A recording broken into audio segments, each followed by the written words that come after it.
Mon ami Serge a acheté un tableau. C'est une toile d'environ 1,60 m sur 1,20 m, peinte en blanc. Le fond est blanc et si on cligne des yeux, on peut apercevoir de fins lisérés blancs transversaux. Mon ami Serge est un ami depuis longtemps. C'est un garçon qui a bien réussi. Il est médecin dermatologue. Et il aime l'art. Lundi, je suis allé voir le tableau que Serge avait acquis samedi, mais qu'il convoitait depuis plusieurs mois. Un tableau blanc avec des lisérés blancs.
Cher. 200 000. 200 000. Andington me le reprend à 22. Qui est-ce? Andington. Connais pas. Andington. La galerie. Andington. Ah, la galerie Andington te le reprend à 22. Non, pas la galerie. Lui. Andington. Lui-même. Pour lui. Et pourquoi c'est pas Andington qui l'a acheté? Parce que tous ces gens ont intérêt à vendre à des particuliers. Il faut que le marché circule. Ah oui. Alors,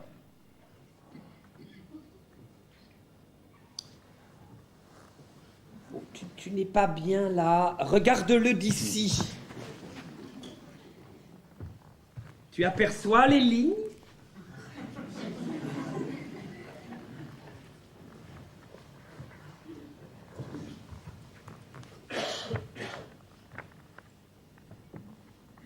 Comment s'appelle le... Peintre. Antrios. Connu? Très, très. Serge, tu n'as pas acheté ce tableau 200 000 francs. Mais mon vieux, c'est le prix. C'est un Antrios. Tu n'as pas acheté ce tableau 200 000 francs. J'étais sûr que tu passerais à côté. Tu as acheté cette merde de 200 000 francs? Mon ami Marc, qui est un garçon intelligent, garçon que j'estime depuis longtemps, belle situation, ingénieur dans l'aéronautique, fait partie de ces intellectuels nouveaux qui, non contents d'être ennemis de la modernité, en tirent une vanité incompréhensible. Il y a depuis peu chez l'adepte du bon vieux temps une arrogance vraiment stupéfiante. Comment peux-tu dire cette merde? Non, un peu d'humour, Serge, ris. Ris, vieux. Non, c'est prodigieux que tu aies acheté ce tableau. Ben, que tu trouves cet achat prodigieux, tant mieux, que ça te fasse rire bon, mais je voudrais savoir ce que tu entends par cette merde. Tu te fous de moi? Pas du tout, cette merde par rapport à quoi? Quand on dit telle chose est une merde, c'est qu'on a un critère de valeur pour estimer cette chose. Mais à qui tu parles? À qui tu parles en ce moment? Ouh! Tu t'intéresses pas à la peinture contemporaine. Tu ne t'y es jamais intéressé, tu n'as aucune connaissance dans ce domaine. Alors, comment peux-tu affirmer que tel objet, obéissant à des lois que tu ignores, est une merde? Mais c'est une merde. Excuse-moi. Oh.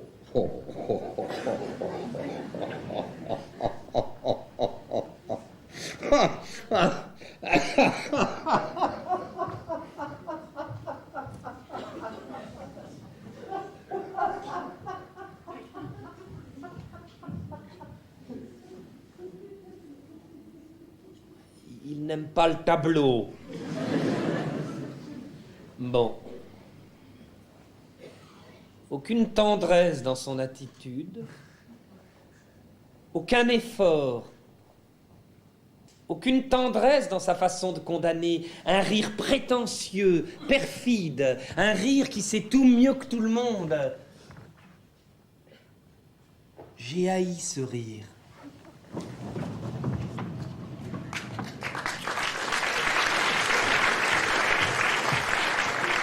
Que Serge ait acheté ce tableau me dépasse, m'inquiète et provoque en moi une angoisse indéfinie. En sortant de chez lui, j'ai dû sucer 3 granules de gelsémium 9CH que Paula m'a conseillé. Et entre parenthèses, elle m'a dit gelsémium ou Ignacia. Donc tu préfères gelsémium ou Ignacia? Qu'est-ce que je sais, moi? Car je ne peux absolument pas comprendre comment Serge, qui est un ami, a pu acheter cette toile.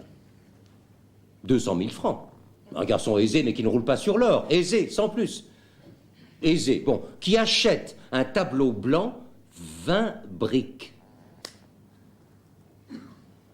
Je dois en référer à Yvan, qui est notre ami commun. En parler avec Yvan. Quoique, Yvan est un garçon tolérant, ce qui, en matière de relations humaines, est le pire défaut. Non, Yvan est tolérant parce qu'il s'en fout. Si Yvan tolère que Serge ait pu acheter une merde blanche, 20 briques, c'est qu'il se fout de Serge, c'est clair.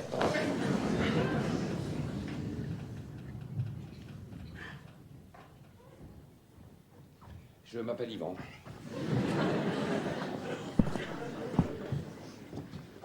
Je suis un peu tendu car après avoir passé ma vie dans le textile, je viens de trouver un emploi de représentant dans une papeterie en gros.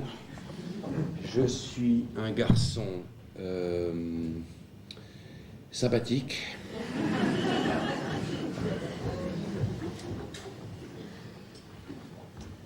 Ma vie professionnelle a toujours été un échec. Et je vais me marier dans 15 jours avec une gentille fille brillante et de bonne famille. Qu'est-ce que tu fais? Je cherche le capuchon de mon feutre. Bon, ça suffit. Non, mais je l'avais il y a 5 minutes. Mais c'est pas grave. Oui, bah si. Écoute, arrête, on achètera un autre. Écoute, ce sont des feutres exceptionnels, tu peux dessiner sur toutes les matières avec ça. Ça m'énerve, tu peux pas savoir ce que les objets m'énervent. Je serrais ce capuchon il y a 5 minutes. Vous allez vous installer ici? Tu trouves bien pour un jeune couple? Un jeune couple?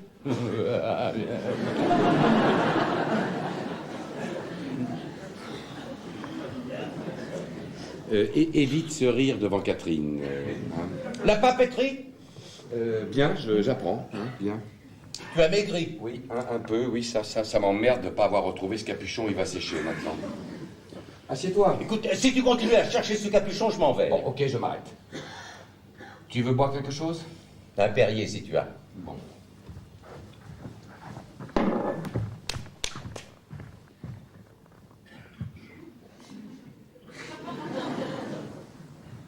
Tu as vu Serge ces derniers jours? Pas vu. Et toi? Vu. Hier. En forme? Très.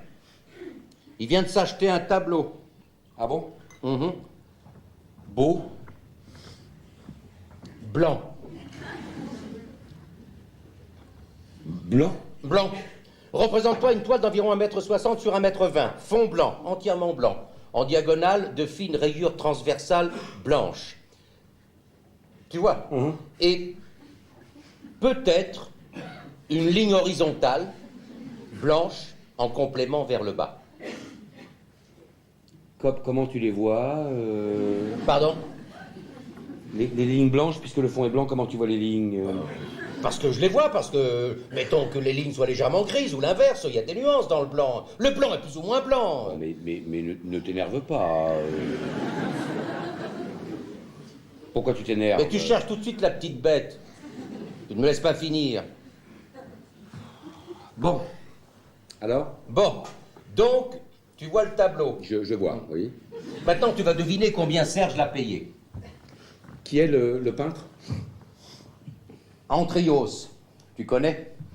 Non, il est coté? J'étais sûr que tu allais poser cette question. Logique. Mais non, c'est pas logique. Si, c'est logique. Tu me demandes de deviner le prix, tu sais bien que le prix, il fonctionne de la cote du pain. Je ne te demande pas d'évaluer ce tableau en fonction de tel ou tel critère. Je ne te demande pas une évaluation professionnelle. Je te demande ce que toi, Yvan, tu donnerais pour un tableau blanc agrémenté de quelques rayures transversales blanc cassé.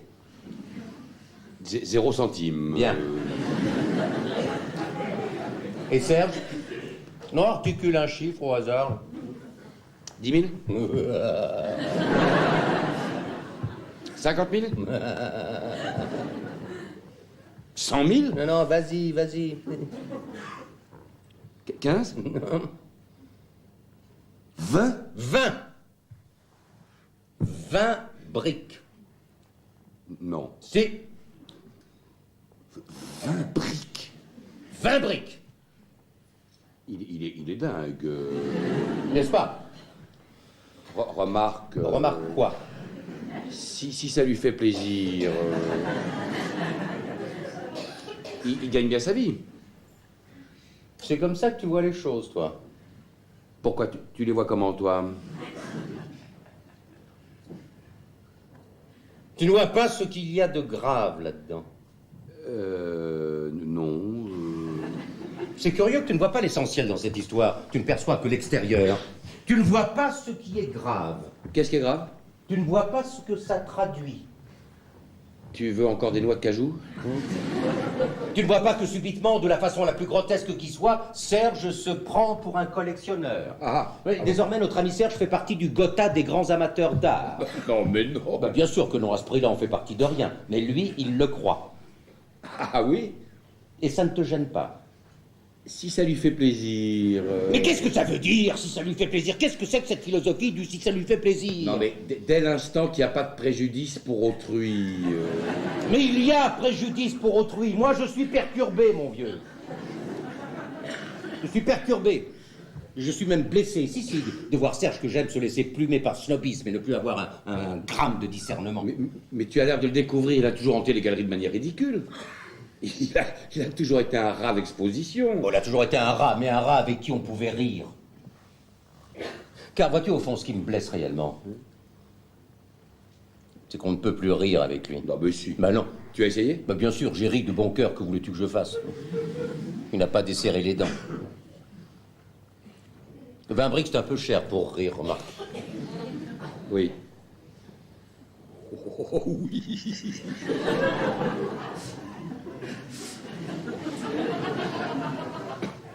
Avec moi, il rira, hein. Ça m'étonnerait. Tu as encore des noix? Oui. Oui.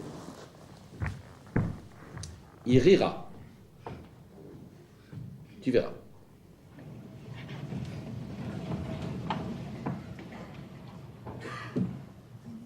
Et avec les beaux-parents, bon rapport? Excellent. Il se dit, c'est un garçon qui a été d'emploi précaire en emploi précaire. Maintenant, il va tâtonner dans le velin. Voilà.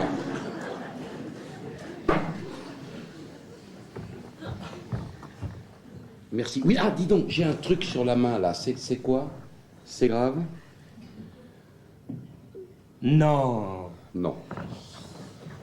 Bon, tant mieux, alors... Quoi de neuf? Rien, beaucoup de travail, fatigué. Ça me fait plaisir de te voir, tu m'appelles jamais. J'ose pas te déranger. Tu plaisantes, tu laisses ton nom à ma secrétaire et je te rappelle tout de suite. Oui, non, tu as raison, tu as raison.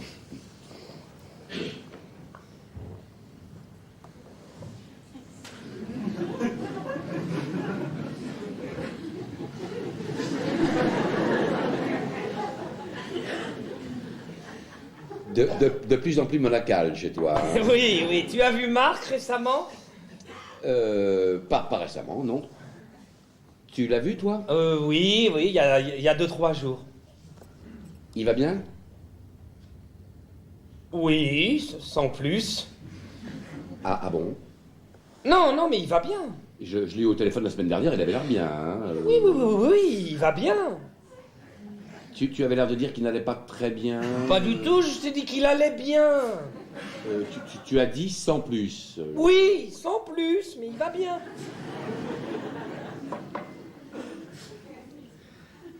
Alors, tu es sorti un peu, tu as vu des choses. Rien, je n'ai plus les moyens de sortir. Ah bon? Je suis ruiné. Ah bon? Tu veux voir quelque chose de rare? Tu veux?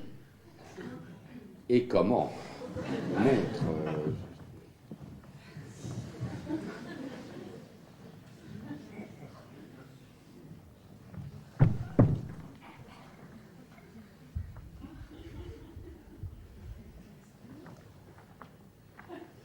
Ah oui. Ah oui. Antrios.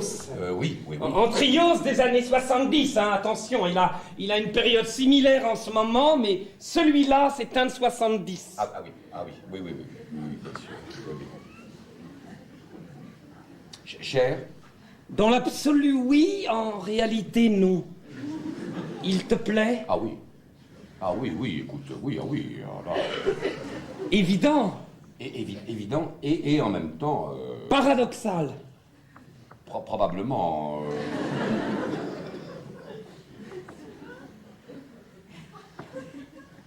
Combien? 200 000. Eh oui. Eh oui.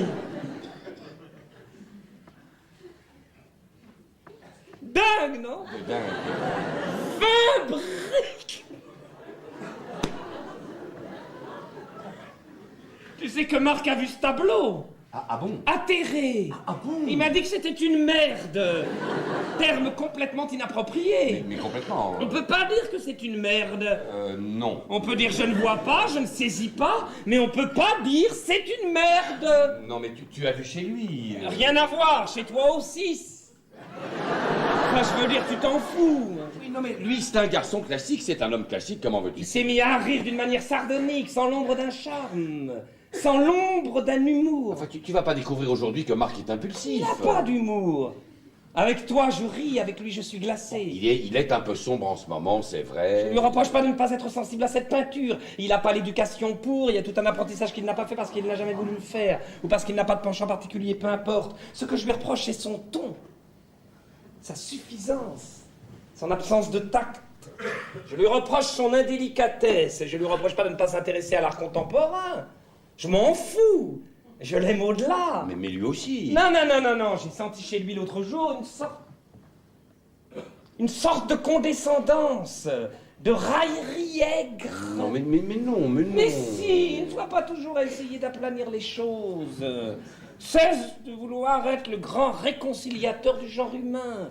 Admets que Marx nécrose. Parce que Marx nécrose.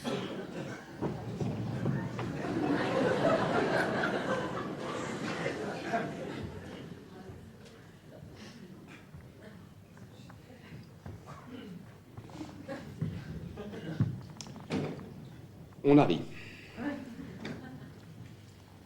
Tu as ri. Non, on a ri. On a ri tous les deux. On a ri, je te le jure, sur la tête de Catherine, on a ri ensemble tous les deux. Tu lui as dit que c'était une merde et vous avez ri. Non, je lui ai pas dit que c'était une merde. Hein. On a ri spontanément.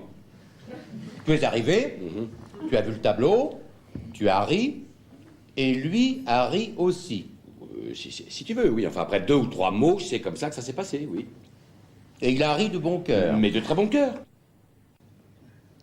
Eh bien, tu vois, je me suis trompé, tant mieux. Hein. Non, tu me rassures, vraiment. Et je vais même te dire mieux. C'est Serge qui a ri le premier. Ah, c'est Serge qui a ri le premier. Ah oui? Alors, il a ri, et toi, tu as ri après. Oui. Mais lui, pourquoi il a ri? Eh ben, il a ri parce qu'il a senti que j'allais rire. Il a ri pour me mettre à l'aise, si tu veux. Oui, mais ça ne vaut rien s'il a ri en premier. S'il a ri en premier, c'est pour désamorcer ton rire. Ça ne signifie pas qu'il riait de bon cœur. Mais il riait de bon cœur. Il riait de bon cœur, mais pas pour la bonne raison. C'est quoi déjà la bonne raison? J'ai un trouble. Il ne riait pas du ridicule de son tableau. Vous ne riez pas, lui et toi, pour les mêmes raisons. Toi, tu riais du tableau, et lui, il riait pour te plaire, pour se mettre à ton diapason. Pour te montrer qu'en plus d'être un esthète qui peut investir sur un tableau ce que tu ne gagnes pas toi en un an, il reste ton vieux pote iconoclaste avec qui on peut se marrer. Ah. Tu sais... Oui. Tu vas être étonné. Oui. Je n'ai pas aimé, hein, mais je n'ai pas détesté ce tableau. Bah évidemment, on ne peut pas détester l'invisible. On ne déteste pas le rien. Non, il y a quelque chose. Hein. Qu'est-ce qu'il y a? Non, il y a quelque chose. Ça n'est pas rien. Tu plaisantes. Mais absolument pas. Pas du tout. Moi, je ne suis pas aussi sévère que toi. Hein. C'est une œuvre. Il y a une pensée derrière ça. Une pensée? Il y a une pensée. Quelle pensée? C'est l'accomplissement d'un cheminement. Hein. Ça n'est pas un tableau peint par hasard, c'est une œuvre qui s'inscrit à l'intérieur d'un parcours. Bon, d'accord, ok, rigole. Allez. Tu répètes toutes les conneries de Serge. Chez lui, c'est navrant, mais chez toi, c'est un comique. Tu sais, Marc, tu devrais te méfier de ta suffisance, tu deviens aigri et antipathique. Eh ben, tant mieux, tu vois, plus je vais, plus je souhaite déplaire. C'est ça, bravo. Une pensée. Voilà, on peut pas parler avec toi, alors. Hein? Une pensée derrière ça. Non, ce que tu vois est une merde, mais rassure-toi, il y a une pensée derrière. Tu crois qu'il y a une pensée derrière ce paysage? Non, hein, trop évocateur, trop dit, tout est sur la toile. Peut pas y avoir de pensée. Tu t'amuses, là, c'est bien. Mais hein? Yvan, exprime-toi en ton nom. Et dis-moi les choses comme tu les ressens, toi. Je ressens une vibration. Tu ressens une vibration? Oui, je ressens une vibration, oui. Tu nies que je puisse apprécier en mon nom ce tableau? Bah évidemment. Mais pourquoi? Mais parce que je te connais, parce que, outre tes égarements d'indulgence, tu es un garçon sain. Ça, on peut pas en dire autant de concernant, hein? Yvan, regarde-moi dans les yeux. Mais je te regarde. Tu es ému par le tableau de Serge? Non. Réponds-moi. Réponds-moi. Demain, tu épouses Catherine et tu reçois en cadeau de mariage ce tableau. Tu es content? Non, tu es content? Oui, mais bien sûr que je suis pas content. Je suis pas content. Et d'une manière générale, je suis pas un garçon qui peut dire je suis content. Je cherche un événement dont je pourrais dire de ça, je suis content. Es-tu content de te marier? M'a dit un jour bêtement ma mère. Es-tu seulement content de te marier? Sûrement, maman, sûrement. Comment ça, sûrement? On est content ou on n'est pas content? Que signifie sûrement? J'aurais dû prendre Ignacia, manifestement. Pourquoi faut-il que je sois tellement catégorique? Qu'est-ce que ça peut me faire, au fond, que Serge se laisse berner par l'art contemporain? Si, c'est grave. Mais j'aurais pu le lui dire autrement, trouver un ton plus conciliant. Si je ne supporte pas physiquement que mon meilleur ami achète un tableau blanc, je dois au contraire éviter de l'agresser, je dois lui parler gentiment. Mais dorénavant, je vais lui dire gentiment les choses. Pour moi, il n'est pas blanc. Quand je dis pour moi, je veux dire objectivement. Objectivement, il n'est pas blanc. Il a un fond blanc, avec toute une peinture dans les gris, il y a même du rouge. On peut dire qu'il est très pâle. Il serait blanc, il me plairait pas. Marc le voit blanc, c'est sa limite. Marc le voit blanc parce que il s'est enferré dans l'idée qu'il était blanc. Yvan, non. Yvan voit qu'il n'est pas blanc. Marc peut penser ce qu'il veut, je l'emmerde. Tu es prêt à rire? Dis. Yvan a aimé l'antriose. Où est-il? Yvan, L'antriose. tu veux le revoir? Montre-le. Je savais que tu y viendrais.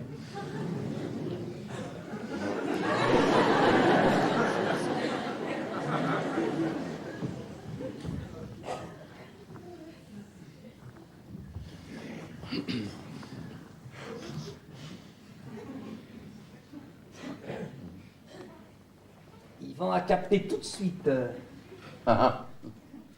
Bon, on va pas s'appesantir sur cette œuvre, hein, la vie est brève.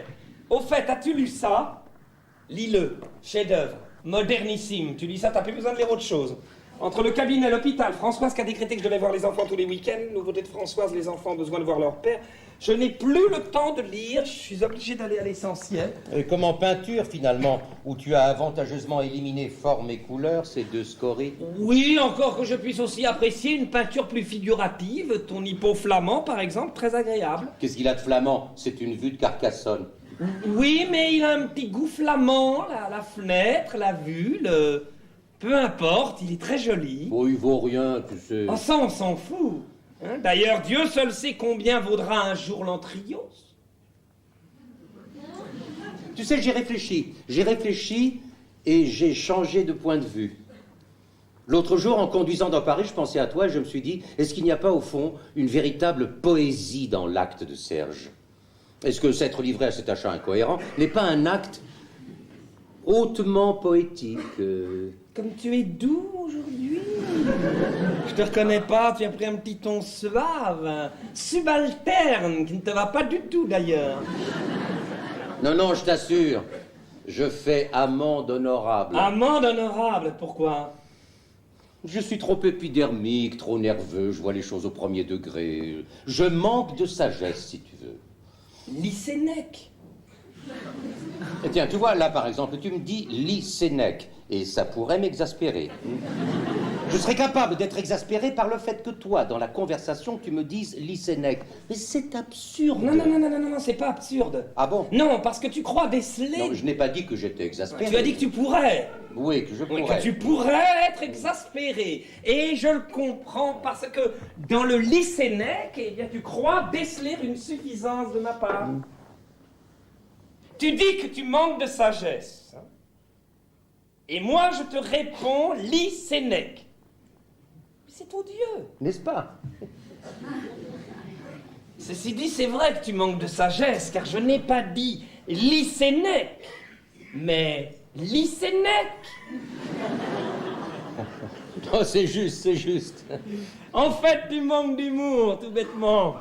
Sûrement, oui.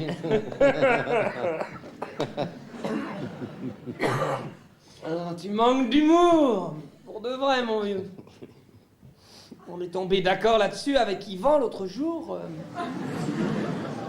Tu manques d'humour. Mais qu'est-ce qu'il fout, celui-là, incapable d'être à l'heure? C'est infernal, on a raté la séance.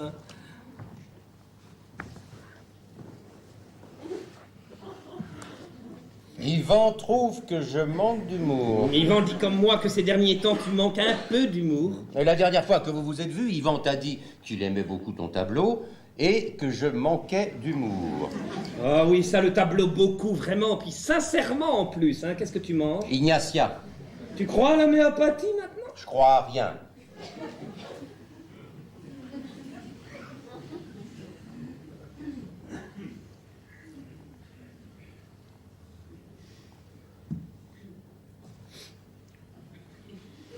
Tu trouves pas qu'Yvan a beaucoup maigri?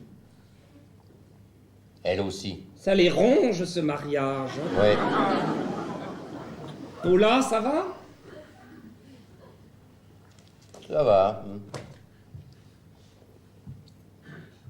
Tu vas le mettre où? Je sais pas encore. Là, trop ostentatoire. Tu vas l'encadrer? Non, Pourquoi? ça ne s'encadre pas. Ah bon? Volonté de l'artiste. Il y a un entourage, ça ne doit pas être arrêté. Viens voir. Tu vois? C'est du sparadrap? Non, c'est une sorte de craft confectionné par l'artiste. C'est amusant que tu dises l'artiste. Tu veux que je dise quoi? Bah, tu dis l'artiste, tu pourrais dire le peintre, ou comment il s'appelle, Antrios. Oui. Non, tu dis l'artiste, comme une sorte de... Enfin bref, ça n'a aucune importance. Qu'est-ce qu'on voit? Essayons de voir quelque chose de consistant pour une fois. Il est 8 heures, on a raté toutes les séances. C'est inimaginable que ce garçon, il a rien à foutre, hein, t'es d'accord, soit continuellement en retard. Mais enfin, qu'est-ce qu'il fout? Allons dîner. Il est 8h05, on avait rendez-vous entre 7h et 7h30. Tu voulais dire quoi? Je dis l'artiste comme quoi? Non, rien, j'allais dire une connerie. Mais non, dis. Non, tu dis l'artiste comme une entité intouchable, l'artiste, une sorte de divinité. Mais pour moi, c'est une divinité. Tu crois pas que j'aurais claqué cette fortune pour un vulgaire mortel? T'as sûrement pas, hein. Lundi, je suis allé à Beaubourg. Tu sais combien il y a d'entrios à Beaubourg? 4. 4 entrios à Beaubourg. Épatant. Et le mien n'est pas le moins beau. Écoute, je te propose quelque chose. Si Yvan n'est pas là dans exactement 3 minutes, on fout le camp. Hein, j'ai découvert un excellent Lyonnais. Et pourquoi tu es à cran comme ça? Moi, je suis pas à cran. Mais si, tu es à cran. Je ne suis pas à cran, enfin. Si, je suis à cran. Parce que c'est inadmissible, ce laxisme. Cette incapacité à la contrainte. En fait, c'est moi qui t'énerve. Et tu te venges sur le pauvre Yvan. Le pauvre Yvan, tu te fous de moi? Tu ne m'énerves pas. Pourquoi tu m'énerverais? Il m'énerve. C'est vrai, il m'énerve. Il a un petit ton douceâtre, un petit sourire entendu derrière chaque mot. On dirait qu'il s'efforce de rester aimable. Ne reste pas aimable, mon petit vieux. Ne reste pas aimable, surtout. Serait-ce l'Antrios? L'achat de l'Antrios qui aurait déclenché cette gêne entre nous? Un achat qui n'aurait pas eu sa caution. Mais je me fous de sa caution. Je me fous de ta caution, Marc. Serait-ce l'Antrios? L'achat de l'Antrios? Non, le mal vient de plus loin. Il vient très précisément de ce jour où tu as prononcé, sans humour, parlant d'un objet d'art, le mot déconstruction. Ce n'est pas tellement le terme de déconstruction qui m'a bouleversé que la gravité avec laquelle tu l'as proféré. Tu as dit sérieusement, sans distance, sans un soupçon d'ironie, le mot déconstruction. Toi, mon ami. Ne sachant comment affronter la situation, j'ai lancé que je devenais misanthrope et tu m'as rétorqué « Mais qui es-tu? D'où parles-tu? D'où es-tu en mesure de t'exclure des autres ?» m'a rétorqué Serge de la manière la plus infernale et la plus inattendue de sa part. « Qui es-tu, mon petit Marc, pour t'estimer supérieur ?» Ce jour-là, j'aurais dû lui envoyer mon poing dans la gueule. Et lorsqu'il aurait été gisant au sol, moitié mort, lui dire « Et toi, qui es-tu comme ami? Quelle sorte d'ami es-tu, Serge, qui n'estime pas son ami supérieur ?» Un Lyonnais, tu dis? Lourd, non? Un peu grave, là, non? Saucisse, non? Tu crois? Ah, 8h12. Alors, dramatique, problème insoluble, dramatique, les deux belles-mères veulent figurer sur le carton d'invitation. Catherine adore sa belle-mère, qui l'a quasiment élevée. Elle la veut sur le carton, elle la veut. La belle-mère n'envisage pas, c'est normal, la mère est morte, de ne pas figurer à côté du père. Moi, je hais la mienne. Il est hors de question que ma belle-mère figure sur le carton. Mon père ne veut pas y être si elle n'y est pas, à moins que la belle-mère de Catherine n'y soit pas non plus, ce qui est rigoureusement impossible. Bon, j'ai suggéré qu'aucun parent n'y soit. Après tout, nous n'avons plus 20 ans.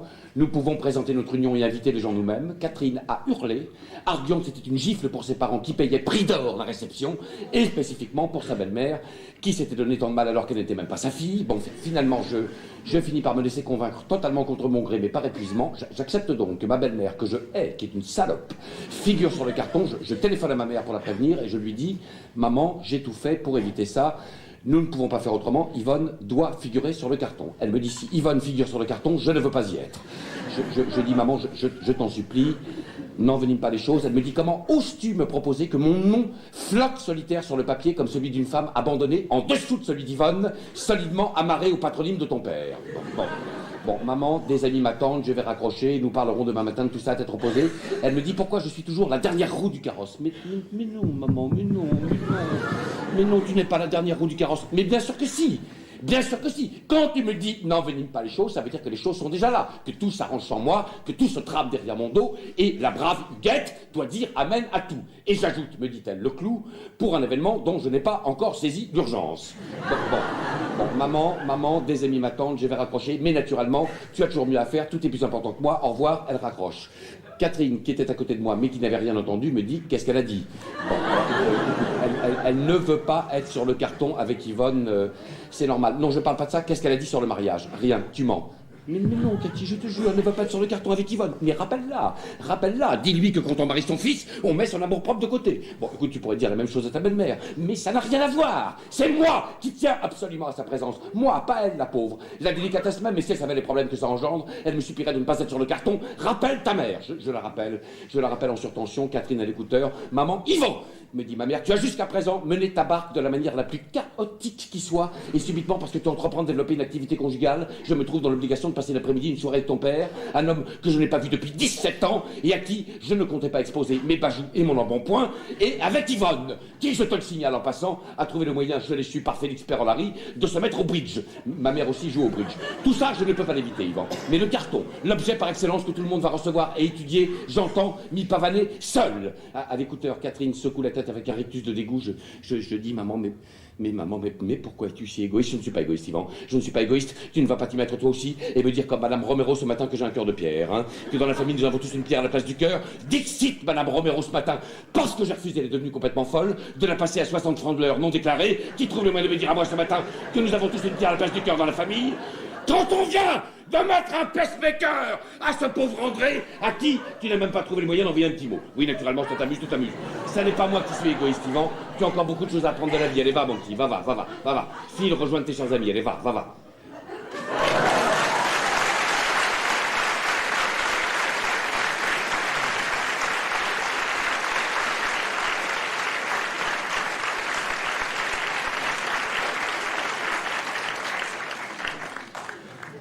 Et alors? Rien n'est résolu, j'ai raccroché. Mini-drame avec Catherine, écourté parce que j'étais en retard. Pourquoi tu te laisses emmerder par toutes ces bonnes femmes? Oui, mais pourquoi je me laisse emmerder? Je n'en sais rien, elles sont folles. Tu as maigri. Oui, mais bah, naturellement, j'ai perdu 4 kilos uniquement par angoisse. Lis Sénèque.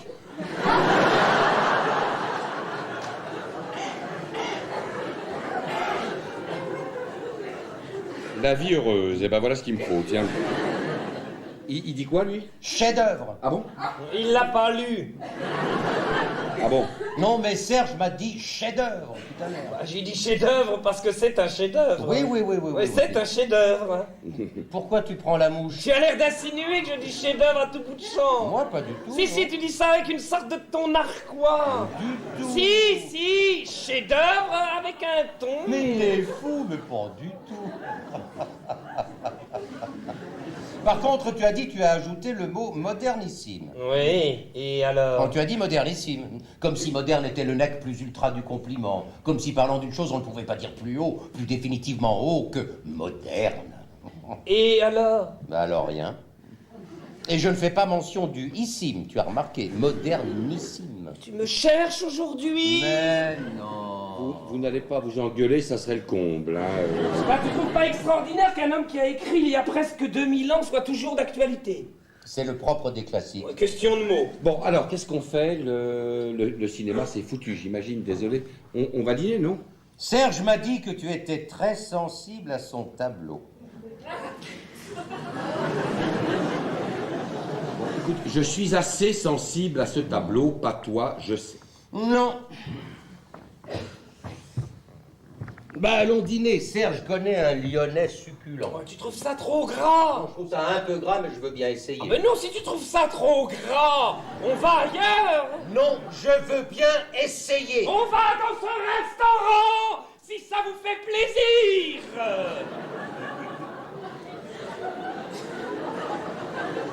Sinon, on n'y va pas.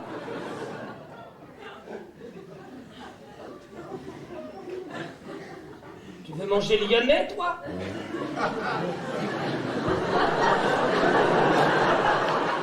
Moi, je fais ce que vous voulez, moi. Lui, il fait ce qu'on veut, il fait toujours ce qu'on veut, lui. Qu'est-ce que vous avez là? Vous êtes bizarre, hein. Il a raison, tu pourrais un jour avoir une opinion à toi. Bon, alors écoutez, les amis, si vous avez décidé de prendre comme tête de turc, moi je me tire, hein. J'ai assez enduré aujourd'hui. Un peu d'humour, Yvan.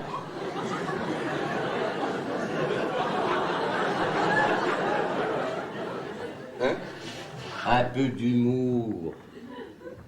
Vieux. Un peu d'humour, ben je vois pas ce que ça a de drôle. Un peu d'humour, tu es marrant, toi. Je trouve que tu manques un peu d'humour ces derniers temps. Méfie-toi, regarde-moi. Mais qu'est-ce que tu as? Tu trouves pas que je manque aussi un peu d'humour ces derniers temps? Ah oui, oh là. Bon, allez, ça suffit. Prenons une décision. Pour dire la vérité, j'ai même pas faim. Écoutez, vous êtes vraiment sinistre, hein, ce soir. Tu veux que je te donne mon avis sur tes histoires de bonnes femmes? Donne. Ben, la plus hystérique de toutes à mes yeux est Catherine, hein, et de loin. C'est évident. Alors si tu te laisses emmerder par elle dès maintenant, tu te prépares un avenir effroyable. Mais qu'est-ce que je peux faire? Annule. Annuler le mariage. Ah oui, bah il a raison. Mais je peux pas, vous êtes cinglé. Pourquoi? Mais je peux pas, voyons. Tout est organisé. Je suis dans la papeterie depuis un mois. Quel rapport? La papeterie appartient à son oncle qui n'avait absolument pas besoin d'engager qui que ce soit. Et encore moins un type qui n'a travaillé que dans le tissu. Enfin, tu feras ce que tu veux, moi je saurais donner mon avis. Bon, écoute, excuse-moi Serge, sans vouloir te blesser, tu n'es pas précisément l'homme dont j'écouterai les conseils matrimoniaux. On peut pas dire que ta vie soit une grande réussite dans ce domaine, hein. Justement. Écoute, je ne peux pas résilier ce mariage. Hein. Je sais que Catherine est hystérique, mais elle a des qualités.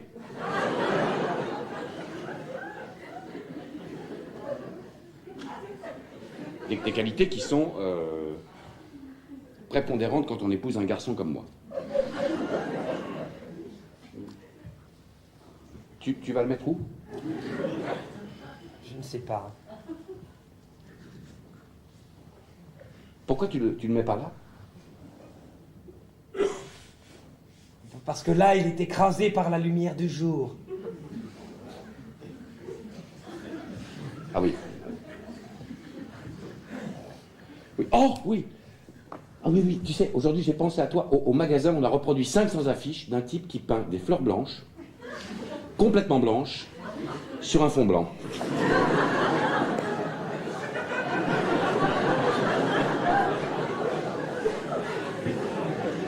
L'Antrion, ce n'est pas blanc. Non, bien sûr. Non, mais c'est pour dire... Tu trouves que ce tableau n'est pas blanc, Yvan? Écoute, pas tout à fait, non. Ah bon? Et tu vois quoi comme couleur?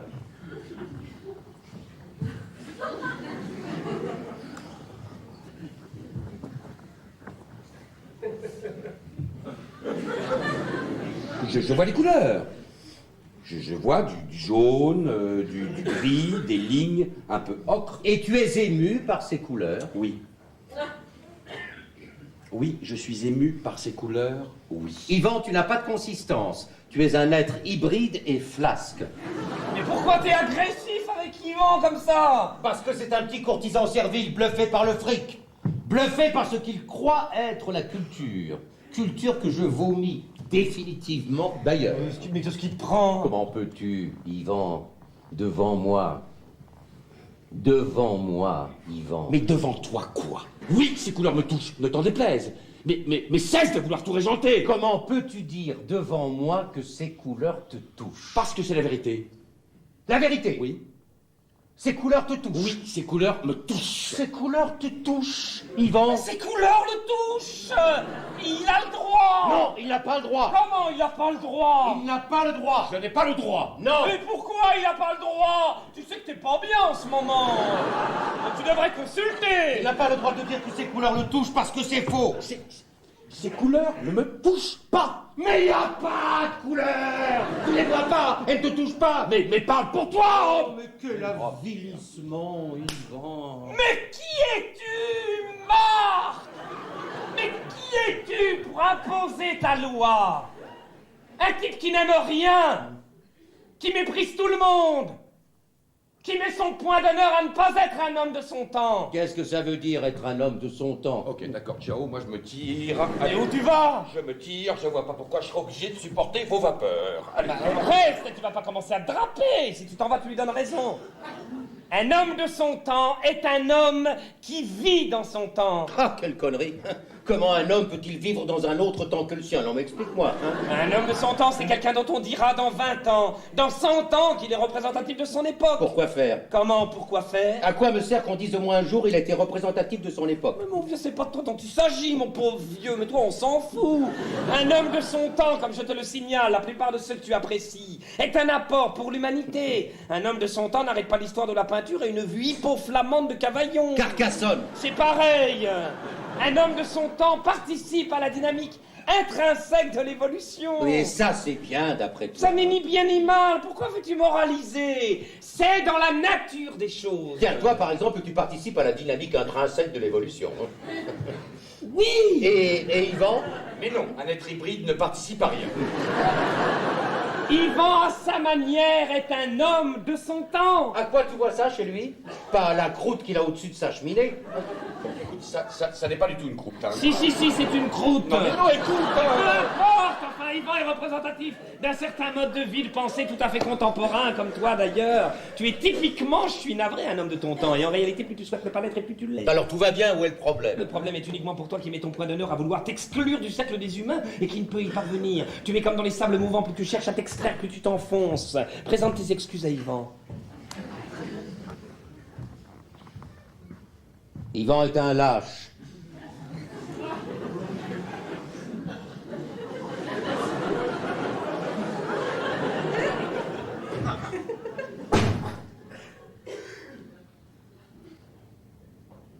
Bravo.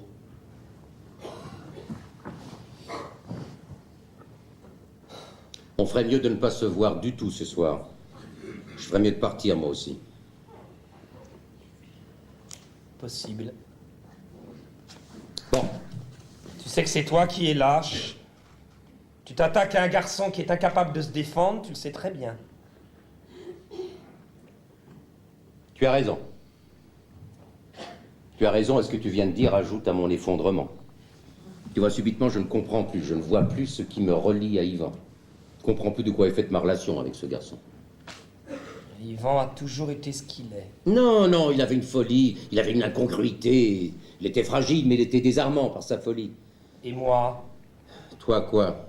Tu sais ce qui te relie à moi? Une question qui pourrait nous entraîner assez loin. Allons-y.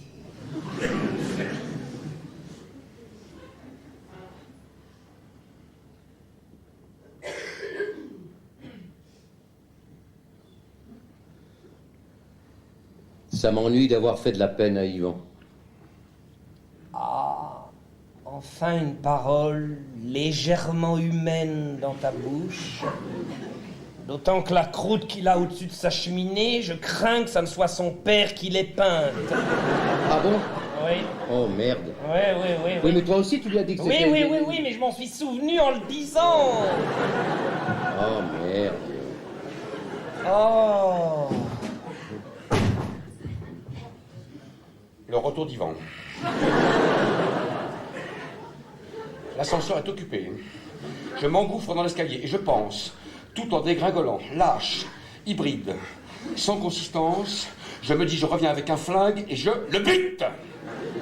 Il verra si je suis flasque et servile. J'arrive au rez-de-chaussée. Je me dis, mon petit vieux, tu n'as pas fait 6 ans d'analyse pour finir par buter ton meilleur ami. Tu n'as pas fait 6 ans d'analyse pour ne pas percevoir derrière cette démence verbale un mal-être profond. Je réamorce une remontée et je me dis, tout en gravissant les marches du pardon, Marc appelle au secours.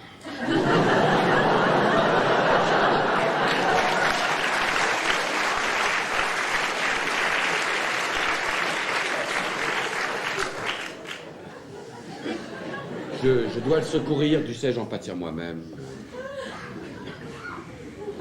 D'ailleurs, l'autre jour, j'ai parlé de vous à Finkelzone. Tu parles de nous à Finkelzone? Je parle de tout à Finkelzone. Et pourquoi tu parles de nous? Je t'interdis de parler de moi à ce connard. Hein. Tu ne m'interdis rien! Pourquoi tu parles de nous? Je sens que vos relations sont un peu tendues, je voulais que Finkelzone m'éclaire. Et qu'est-ce qu'il dit, ce con? Il a dit quelque chose d'amusant. Ils donnent leur avis, ces gens? Non, il ne donne pas leur avis, mais là, il a donné son avis. Il a même fait un geste. Lui qui ne fait jamais de geste. Il a toujours froid. Je lui dis bouger. Bon, alors, qu'est-ce qu'il dit? Mais on s'en fout de ce qu'il dit. Non, mais qu'est-ce qu'il a dit? En quoi ça nous intéresse? Je veux savoir ce que ce con a dit, merde!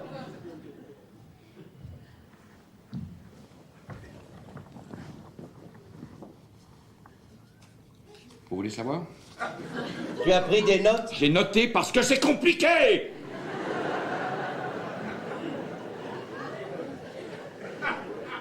Je vous lis? Lis. Si je suis moi parce que je suis moi, et si tu es toi parce que tu es toi, alors je suis moi et tu es toi.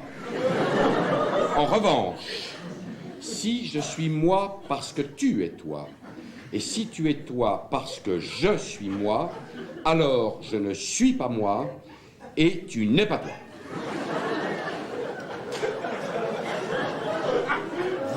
Vous comprendrez que j'ai dû l'écrire.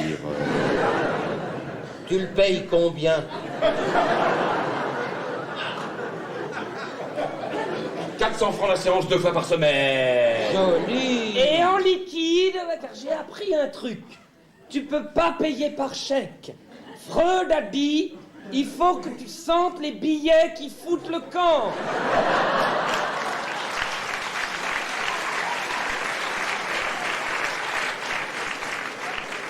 Tu as de la chance d'être coaché par ce type. Ah oui, et tu seras gentil de nous recopier cette formule. Ah oui. Ça nous sera sûrement utile. Vous avez tort, hein. Vous avez tort, c'est très profond. En tout cas, si c'est grâce à lui que tu es revenu tendre ton autre joue, tu peux le remercier. Il a fait de toi une lope, mais tu es content, c'est l'essentiel.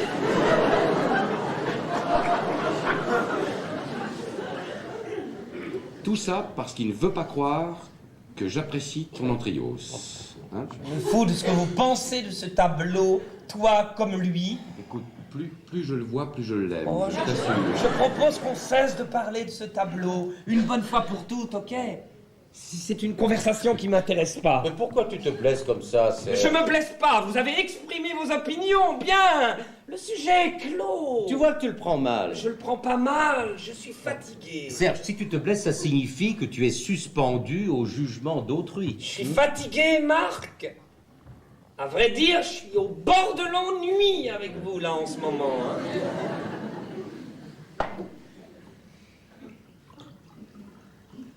Allons dîner. Hein? Allez-y tous les deux. Pourquoi vous n'y allez pas tous les deux? Mais non, écoute, pour une fois qu'on est tous les trois. Ça ne réussit pas, apparemment.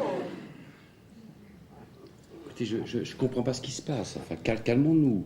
Nous n'avons aucune raison de nous engueuler, et encore moins pour un tableau. Tu as conscience que tu jettes de l'huile sur le feu avec tes calmons-nous et tes manières de curer. C'est nouveau, ça. Vous n'arriverez pas à m'entamer, hein? Je suis rentré dans la suite logique des choses, mariage, enfant, mort, papeterie. Qu'est-ce qui peut m'arriver? Tu m'impressionnes, je vais aller chez ce Finkelzone. Mais tu peux pas, il est complet, tu peux pas. Qu'est-ce que tu manges? Gelsemium.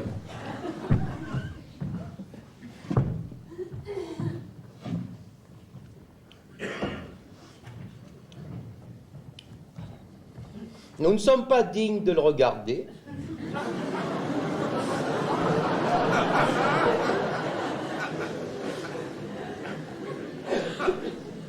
Exact. Ou bien tu as peur qu'en ma présence, tu finisses par l'observer avec mes yeux. Non, tu sais ce que dit Paul Valéry? Je vais apporter de l'eau à ton moulin. Je me fous de ce que dit Paul Valéry. Tu n'aimes pas non plus Paul Valéry. Ne me cite pas Paul Valéry. Mais tu aimais Paul Valéry. Je me fous de ce que dit Paul Et Valéry. c'est toi qui me l'as fait découvrir. C'est toi-même qui m'as fait découvrir Paul Ne Valéry. me cite pas Paul Valéry. Je me fous de ce que dit Paul Valéry. Mais de quoi tu ne te fous pas? Que tu aies acheté ce tableau. Que tu aies dépensé 20 briques pour cette merde. Tu vas pas recommencer, Marc. Eh bien, moi, je vais te dire ce dont je ne me fous pas, puisqu'on en est aux confidences. Je ne me fous pas de la manière dont tu as suggéré par ton rire et tes insinuations que moi-même je trouvais cette œuvre grotesque. Tu as nié que je pouvais, avec sincérité, y être attaché. Tu as voulu créer une complicité odieuse entre nous, et pour reprendre ta formule, Marc, c'est ça qui me relie moi à toi ces derniers temps, ce permanent soupçon que tu manifestes.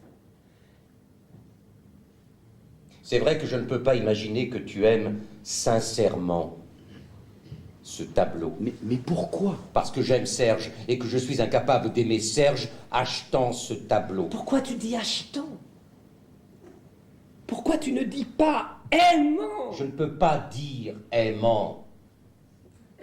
Je ne peux pas croire aimant. Alors, achetant, pourquoi si je n'aime pas? C'est toute la question. Regarde comme il me répond avec suffisance, hein. Je joue au con, puis lui, il me répond avec la tranquille bouffissure du sous-entendu. Et tu n'as pas imaginé une seconde, au cas même improbable où je puisse aimer vraiment, que ça me blesse, d'entendre ton avis catégorique, tranchant, complice dans le dégoût. Non.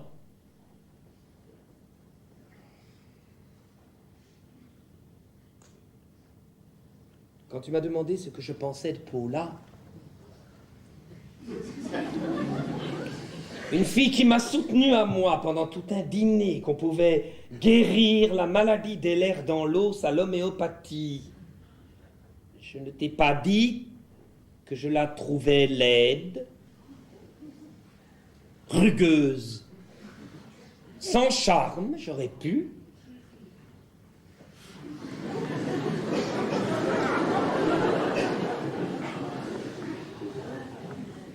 C'est ce que tu penses de Paula? À ton avis? Non, il ne pense pas ça. On ne peut pas penser ça de Paula. Hein. Réponds-moi. Tu vois l'effet que ça fait? Est-ce que tu penses ce que tu viens de dire sur Paula? Au-delà même. Non, mais non. Au-delà, Serge? Au-delà du rugueux? Non, peux-tu m'expliquer l'au-delà du rugueux? Quand ça te touche personnellement, la saveur des mots est plus amère, on dirait. Serge, explique-moi l'au-delà du rugueux. Ne prends pas ton givre, je vais te répondre. Ne serait-ce que sa manière de chasser la fumée de cigarette. Sa manière de chasser la fumée de cigarette. Oui, sa manière de chasser la fumée de cigarette. Un geste qui te paraît à toi insignifiant, un geste anodin, penses-tu? Pas du tout. Sa manière de chasser la fumée de cigarette est exactement au cœur de sa rugosité. Tu me parles de Paula, une femme qui partage ma vie en ces termes insoutenables parce que tu désapprouves sa façon de chasser la fumée de cigarette. Oui, sa façon de chasser la fumée la condamne, hein, sans phrase. Hein. Non, explique-moi, Serge, avant que je ne perde tout contrôle de moi-même. C'est très grave ce que tu es en train de faire. Mais n'importe quelle femme dirait « Excusez-moi, la fumée me gêne un peu. Pourriez-vous déplacer votre cendrier ?» Non, elle ne s'abaisse pas à parler. Elle dessine son mépris dans l'air. Un geste calculé. Une lassitude un petit peu méchante, hein, un mouvement de main qu'elle veut imperceptible et puis qui sous-entend « Fumer, fumer, fumer, c'est désespérant, mais à quoi bon le relever ?» et qui fait que tu te demandes si c'est toi ou la cigarette qui la dispose. Tu exagères. Tu vois, il dit pas que j'ai tort, il dit que j'exagère. Il ne dit pas que j'ai tort. Sa façon de chasser la fumée de cigarette révèle une nature froide, condescendante, fermé au monde, ce que tu tends toi-même à devenir. C'est dommage, Marc, c'est vraiment dommage que tu sois tombé sur une femme aussi négative. Paula n'est pas négative. Retire tout ce que tu viens de dire, Serge. Non. Mais si... Retire ce que tu viens de dire. Retire, hein, retire, c'est ridicule. Pour la dernière fois, je te somme de retirer ce que tu viens de dire. Un couple aberrant à mes yeux. Un couple de fossiles.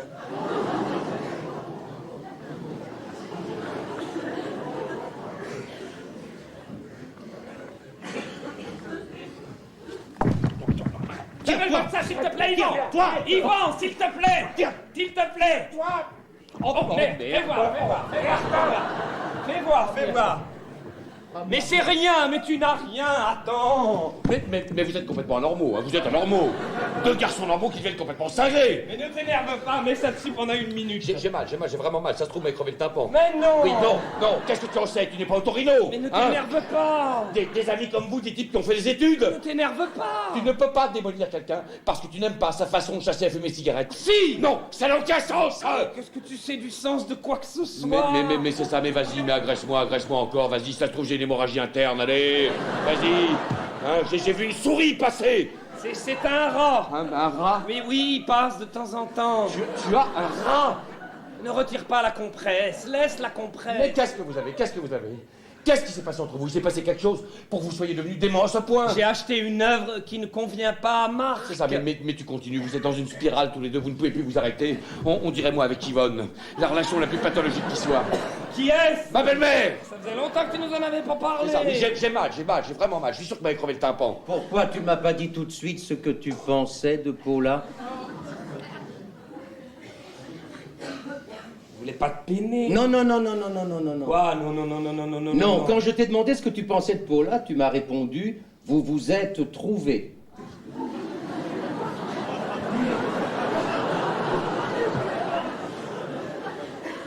Oui, Et c'était positif dans ta bouche. sans doute. Si, à cette époque, si. Bon, qu'est-ce que tu veux prouver? Aujourd'hui, le jugement que tu portes sur Paula, en réalité sur moi, penche du mauvais côté. Comprends pas. Mais si, tu comprends. Non. Depuis que je ne peux plus te suivre dans ta furieuse croix crescente, appétence de nouveautés, je suis devenu condescendant. Fermé au monde, fossilisé. Ça me vrille, là, ça me vrille. J'ai une vrille qui m'a traversé le cerveau, là. Tu veux une petite goutte de cognac? Tu crois, si j'ai un truc détraqué dans le cerveau, tu crois pas que l'alcool est contre-indiqué? Tu préférerais une aspirine? Non, j'aime pas trop ça, non, franchement. Alors dis-moi, qu'est-ce que tu veux? Non, mais ne vous occupez pas de moi. Continuez votre conversation absurde, ne vous intéressez pas à moi. C'est difficile. Vous pourriez avoir une oncette de compassion, non? Moi, je supporte que tu fréquentes Paula. Je t'en veux pas d'être avec Paula. Tu n'as aucune raison de m'en vouloir. Parce que toi, t'as des raisons de m'en vouloir. Tiens, tu vois, j'allais dire d'être avec l'Antrios.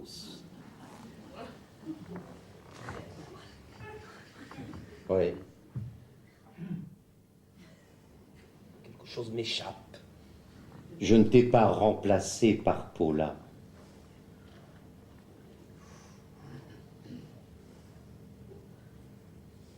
Parce que moi, je t'ai remplacé par l'Antrios.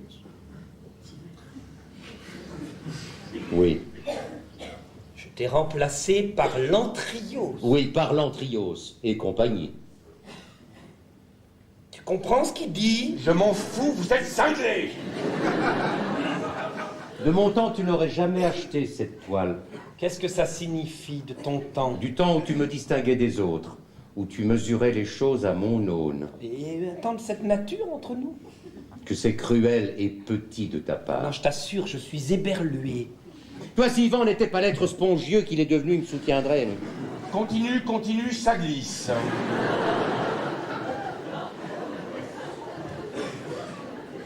Oh, il fut un temps où tu étais fier de m'avoir pour ami. Tu te félicitais de mon étrangeté, de ma propension à rester hors du coup. Tu aimais exposer ma sauvagerie en société, toi qui vivais si normalement, j'étais ton alibi. Mais à la longue, il faut croire que cette sorte d'affection se tarit Sur le tard, tu prends ton autonomie. J'apprécie le sur le tard. Et je hais cette autonomie, la violence de cette autonomie. Tu m'abandonnes. Je suis trahi.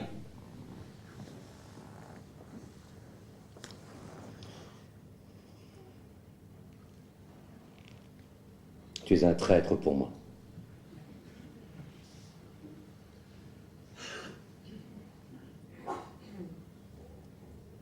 Il était mon mentor, si je comprends bien.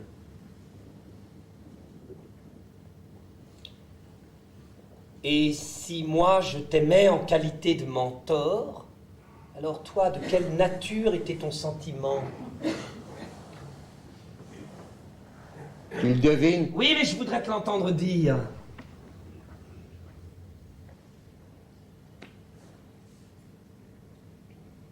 J'aimais ton regard, j'étais flatté.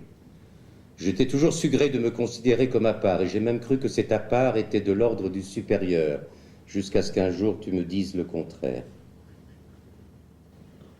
C'est consternant. C'est la vérité. Oh, quel échec! Oui, quel échec. Quel échec! Pour moi surtout, toi tu t'es découvert une autre famille. Ta nature idolâtre a trouvé d'autres objets. L'artiste, la déconstruction. C'est quoi la déconstruction? Quoi, tu ne connais pas la déconstruction? Demande à Serge, il domine très bien cette notion. Pour me rendre lisible une œuvre absurde, tu es allé chercher ta terminologie dans le registre des travaux publics. Ah, tu souris. Tu vois, quand tu souris comme ça, je reprends espoir. Quel con. Mais réconciliez-vous, écoutez. Passons une bonne soirée. Tout ça est risible. Non, c'est de ma faute. On ne s'est pas beaucoup vu ces derniers temps. J'étais absent. Tu t'es mis à fréquenter le haut de gamme, les Rops, les Després-Coudert. Et ce dentiste, Guy Allier, c'est lui qui t'a... Non, pas du tout. C'est pas du tout son univers. Lui n'aime que l'art conceptuel. Ah, enfin, c'est pareil. Bah non, ça n'est pas pareil. Ah, tiens, tu vois encore une preuve que je t'ai laissé dériver. On ne se comprend même plus dans la conversation courante. J'ignorais totalement, vraiment, c'est une découverte. J'ignorais à quel point j'étais sous ta houlette.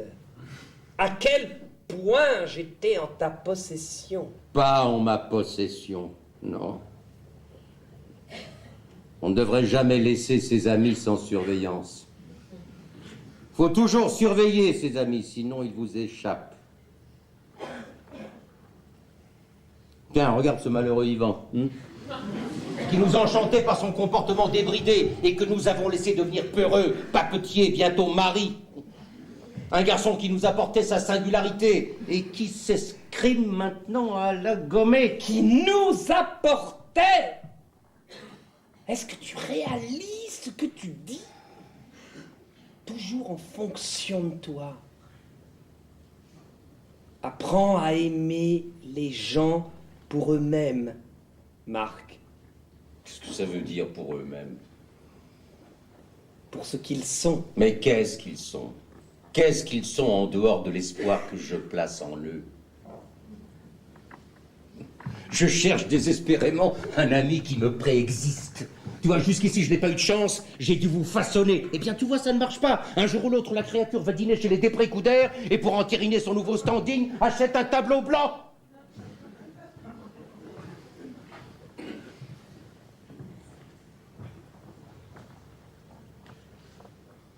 Donc, nous voici au terme d'une relation de 15 ans.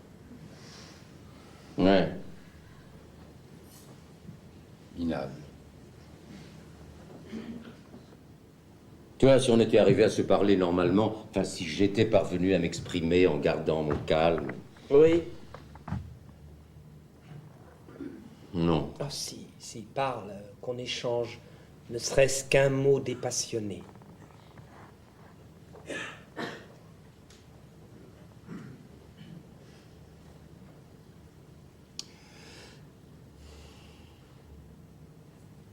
Je ne crois pas aux valeurs qui régissent l'art d'aujourd'hui, la loi du nouveau, la loi de la surprise. La surprise est une chose morte. Morte à peine conçue, Serge. Bon. Et alors?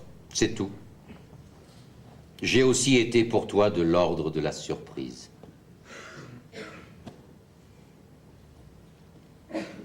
Qu'est-ce que tu racontes? Une surprise qui a duré un certain temps, je dois dire. Finkelzone est un génie. Je vous signale qu'il avait tout compris. J'aimerais que tu cesses d'arbitrer, Yvan, et que tu cesses de te considérer à l'extérieur de cette conversation. Tu veux m'y faire participer? Pas question à quoi ça me regarde. Moi, j'ai déjà le tympan crevé, réglez vos comptes tout seul. Tu vois, Yvan, ce que je ne supporte pas chez toi en ce moment, outre ce que je t'ai déjà dit et que je pense, c'est ton désir de nous niveler. Égaux, tu nous voudrais pour mettre ta lâcheté en sourdine. Égaux dans la discussion, égaux dans l'amitié d'autrefois. Mais nous ne sommes pas égaux, Yvan. Tu dois choisir ton camp. Mais il est tout choisi. Parfait. J'ai pas besoin d'un supporter. Tu ne vas pas rejeter le pauvre garçon. Mais pourquoi on se voit si on se hait?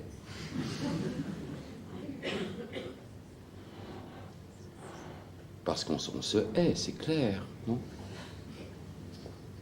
Enfin, moi, je ne vous hais pas, mais vous haïssez, vous me haïssez, alors pourquoi on se voit? Moi, je m'apprêtais à passer une soirée de détente après une semaine de soucis absurdes, retrouver mes deux meilleurs amis, aller au cinéma, rire, dédramatiser. Tu as remarqué que tu ne parles que de toi. Mais vous parlez de qui, vous? Vous parlez de qui? Tout le monde parle de soi! Tu nous fous la soirée en l'air.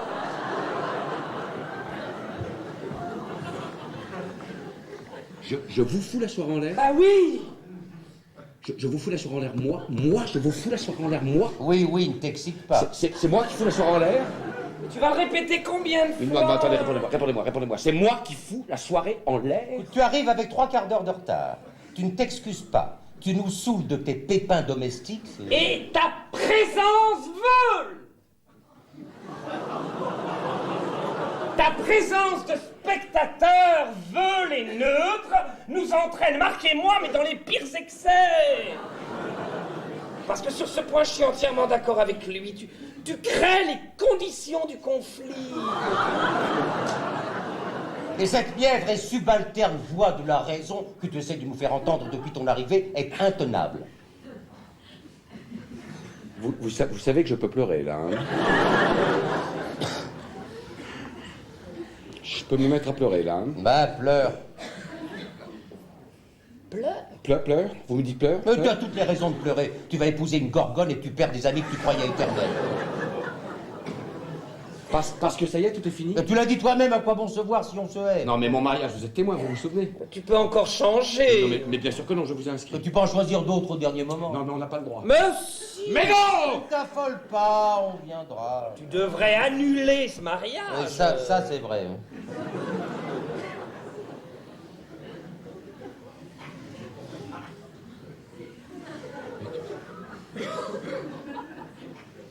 Mais qu'est-ce que je vous ai fait, merde?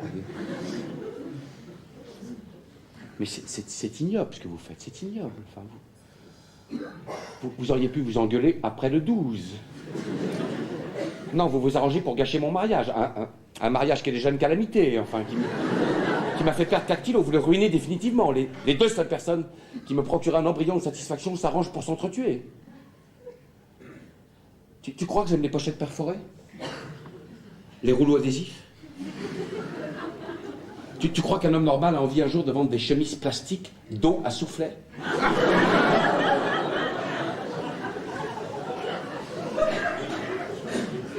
Qu'est-ce que tu veux que je fasse, hein? Qu'est-ce que tu veux que je fasse? J'ai fait le con jusqu'à 40 ans. Alors, naturellement, je t'amusais, hein?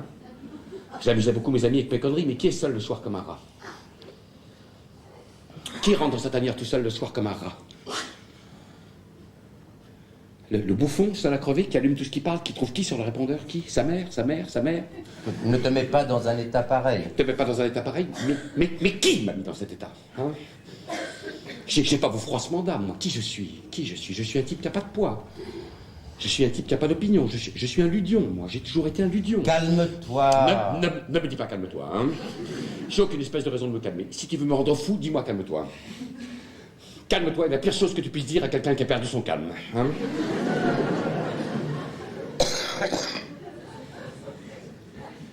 Je suis pas comme vous. Je suis pas comme vous. Je veux pas avoir d'autorité, je veux pas être une référence, je veux pas exister par moi-même. Je veux être votre ami Yvan le Farfadet.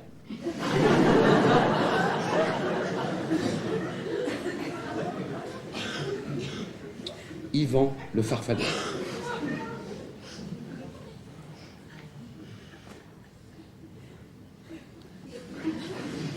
Si on pouvait ne pas tomber dans le pathétique.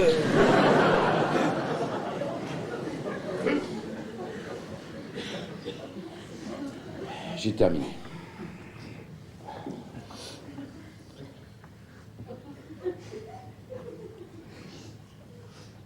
T'aurais pas quelque chose à grignoter, n'importe quoi, juste pour pas tomber évanoui? J'ai des olives.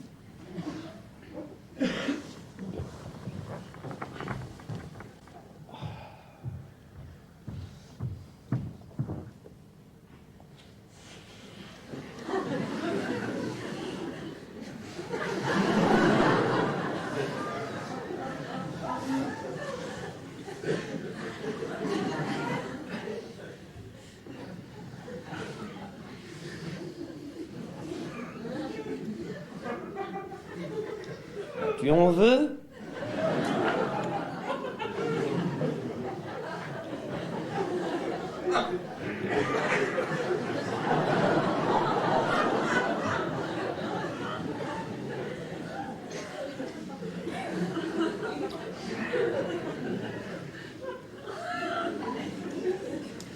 T'as pas une assiette pour mettre les...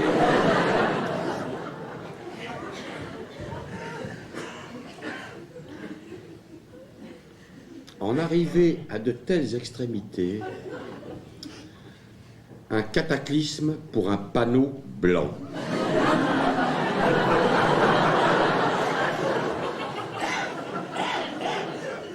Il n'est pas blanc.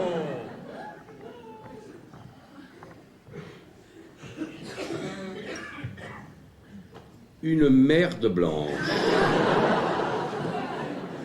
Car c'est une merde blanche. Mais reconnais-le, mon vieux.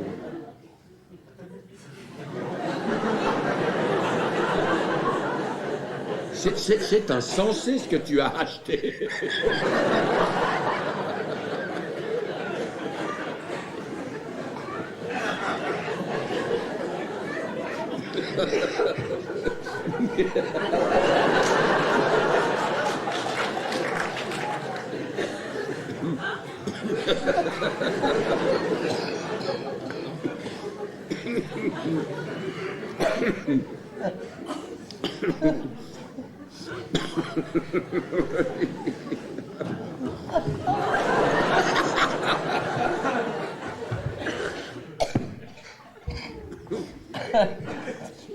Rassure-toi, tes fameux feutres.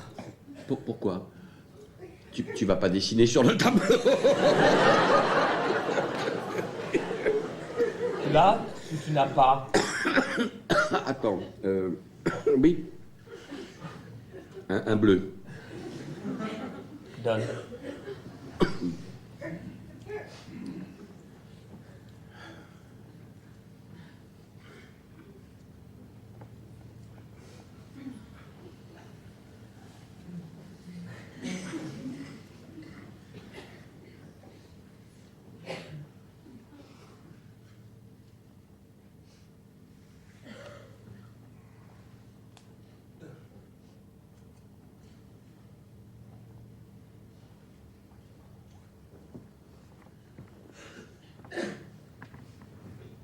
Vas-y.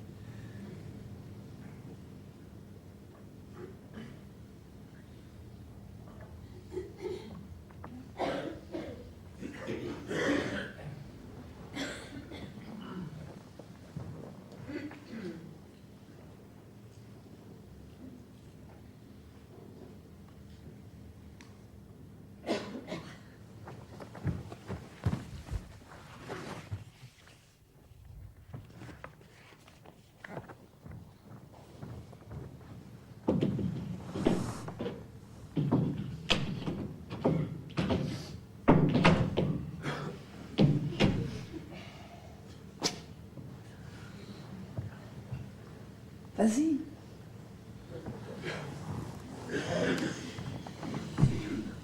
Tu vas pas le faire, hein.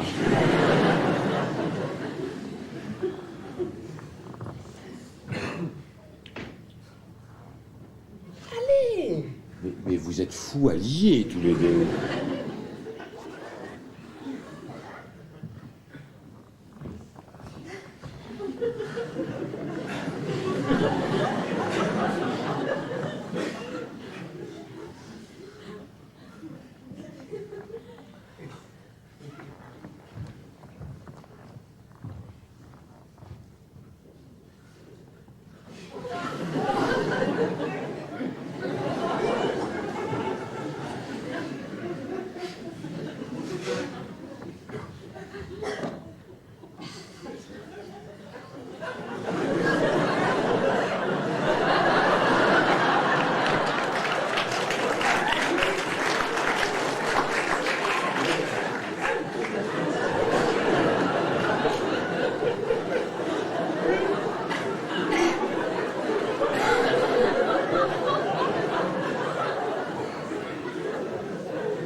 Bon, ben j'ai faim, on va dîner.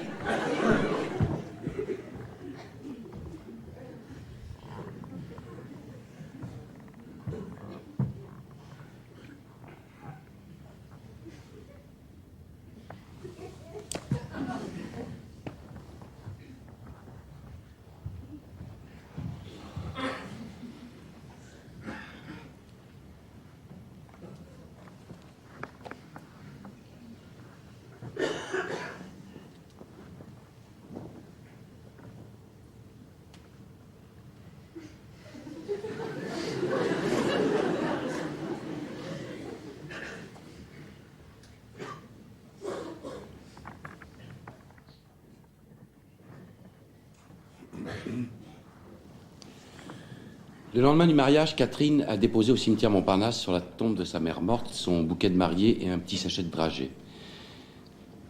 Alors je me suis éclipsé pour pleurer derrière une chapelle, et le soir, en repensant à cet acte bouleversant, j'ai encore sangloté dans mon lit en silence.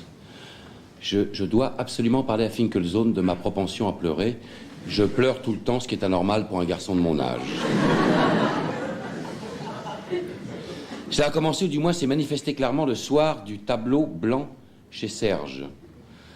Après que Serge ait montré à Marc par un acte de pure démence qu'il tenait davantage à lui qu'à son tableau, nous sommes allés dîner chez Émile. Et chez Émile, Serge et Marc ont pris la décision d'essayer de reconstruire une relation anéantie par les événements et les mots. Et à un moment donné, l'un de nous a employé l'expression « période d'essai ». Et j'ai fondu en larmes.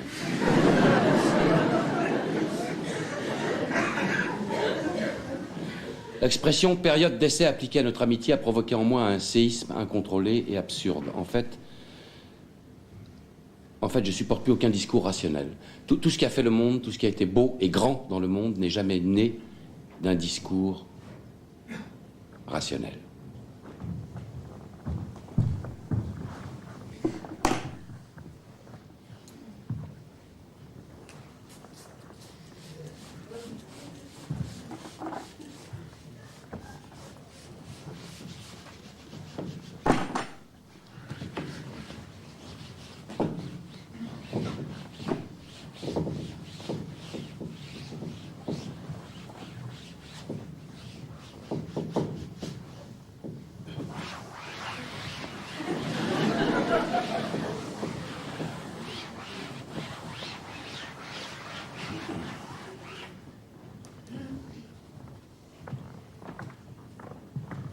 Lorsque nous sommes parvenus, Marc et moi, à l'aide d'un savon suisse à base de fiel de bœuf, prescrit par Paula, à effacer le skieur, j'ai contemplé l'Antrios et je me suis tourné vers Marc. Savais-tu que les feutres étaient lavables? Non, m'a répondu Marc, non, non. Et toi? Moi non plus, ai-je répondu, très vite, en mentant. Sur l'instant, j'ai failli lui répondre, moi je le savais, mais pouvais-je entamer notre période d'essai par un aveu aussi décevant?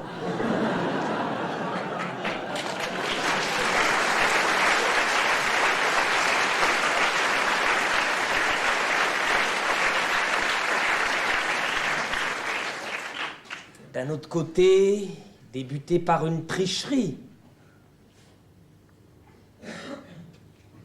Tricherie, n'exagérons rien. D'où me vient cette vertu stupide? Pourquoi faut-il que les relations soient si compliquées avec Marc?